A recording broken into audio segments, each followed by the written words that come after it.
Et vous avez 8 minutes.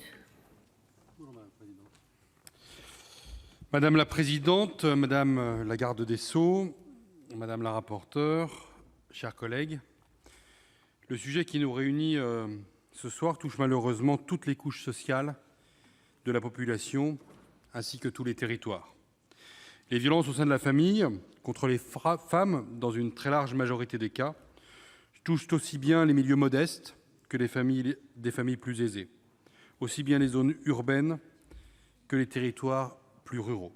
À cet instant, je voudrais avoir une pensée pour les différentes situations et personnes que j'ai pu connaître comme élu local pendant près d'une dizaine d'années, et pour toutes ces situations que nous connaissons chacune et chacun d'entre nous. Ce mal est partout et les chiffres font froid dans le dos. Cela a été rappelé, plus de 120 femmes, 129 je crois, était le chiffre qui a été évoqué tout à l'heure, sont mortes sous les coups de leur conjoint depuis le début de l'année 2019. Et ces chiffres sont non seulement élevés, ils augmentent d'une année sur l'autre. Pourtant, le législateur n'est pas resté inactif en la matière. En effet, la loi du 9 juillet 2010 relative aux violences faites spécifiquement aux femmes, aux violences au sein des couples et aux incidences de ces dernières sur les enfants a profondément amélioré notre droit. Comme la proposition de loi que nous examinons aujourd'hui, ce texte avait modifié tant notre droit civil que notre droit répressif. Ce texte avait introduit d'importantes innovations, comme l'ordonnance de protection que la proposition de loi entend faire évoluer. Mais force est de constater que cette importante réforme de 2010 nous laisse un goût d'inachevé quand on voit le nombre de drames que l'on continue à déplorer chaque jour dans notre pays. Je tiens donc à saluer l'initiative prise par nos collègues députés avec cette proposition de loi, et en particulier Aurélien Pradié, qui a fait un travail important sur ce sujet.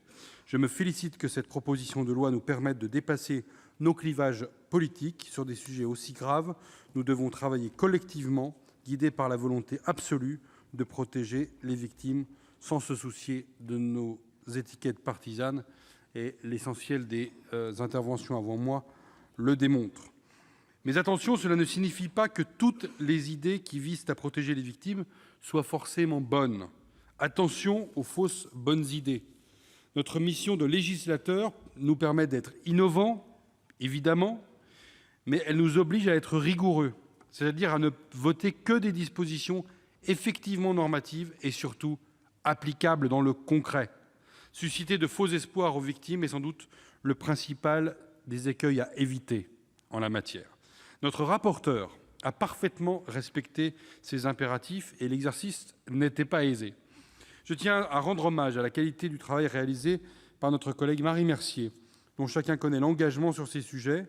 Les modifications proposées en commission étaient indispensables et permettent de débattre cet après-midi sur la base d'un texte bien plus abouti, juridiquement plus précis et moins bavard que le dispositif voté par les députés.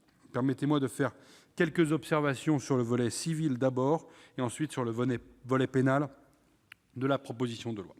Concernant le volet civil, il est essentiellement question de l'ordonnance de protection, outil à la disposition des juges aux affaires familiales depuis la loi du 9 juillet 2010 que j'ai évoquée il y a quelques instants. L'ordonnance de protection est une mesure très particulière, elle est hybride, c'est une décision rendue par un juge civil, le JAF, elle évoque les mesures qu'elle peut contenir, une décision de nature pénale. Le JAF peut notamment ordonner des interdictions de rapprochement contrôlées par un bracelet électronique, ainsi que les interdictions de paraître en certains lieux, comme le pourrait le juge répressif dans le cadre d'un contrôle judiciaire. 10 ans après sa création, les JAF utilisent-ils correctement et suffisamment cet outil?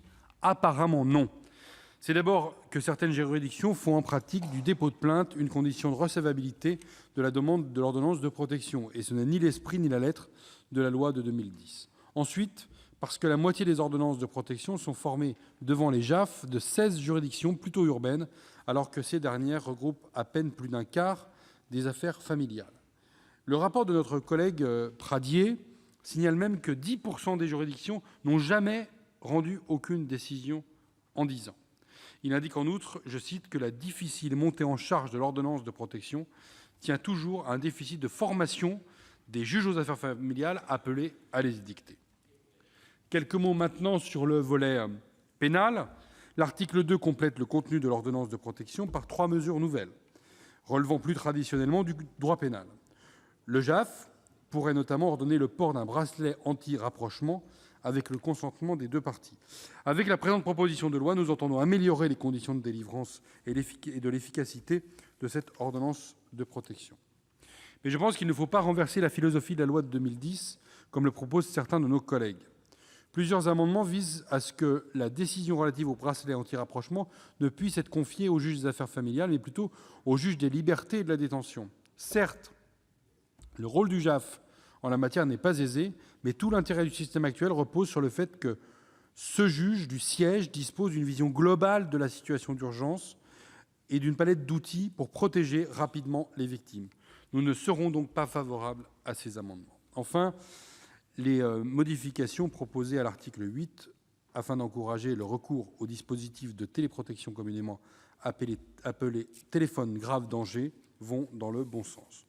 Pour que le téléphone grave danger fonctionne correctement, il doit continuer à être distribué uniquement dans les situations qui le nécessitent.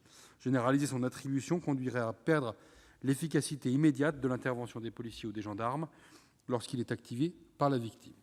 Certaines de ces mesures que j'évoque se retrouvent appliquées chez nos voisins européens, et notamment en Espagne, qui a été pionnière en la matière. En effet, en 2005 et 2009, elle a adopté 2 grandes lois permettant de faire passer le nombre de féminicides de 71 en 2003 à 44 en 2019. Avec des moyens qui sont à la hauteur, il est possible d'agir et les actions se sentent réellement sur le terrain. Vous l'aurez compris, mes chers collègues, nous nous félicitons que nous puissions examiner aujourd'hui ce texte important. J'espère que le débat en séance permettra d'améliorer encore un peu plus l'excellent texte adopté par notre commission des lois. Et vous l'aurez évidemment compris, le groupe de l'Union centriste votera cette proposition de loi avec force et conviction. Je vous remercie.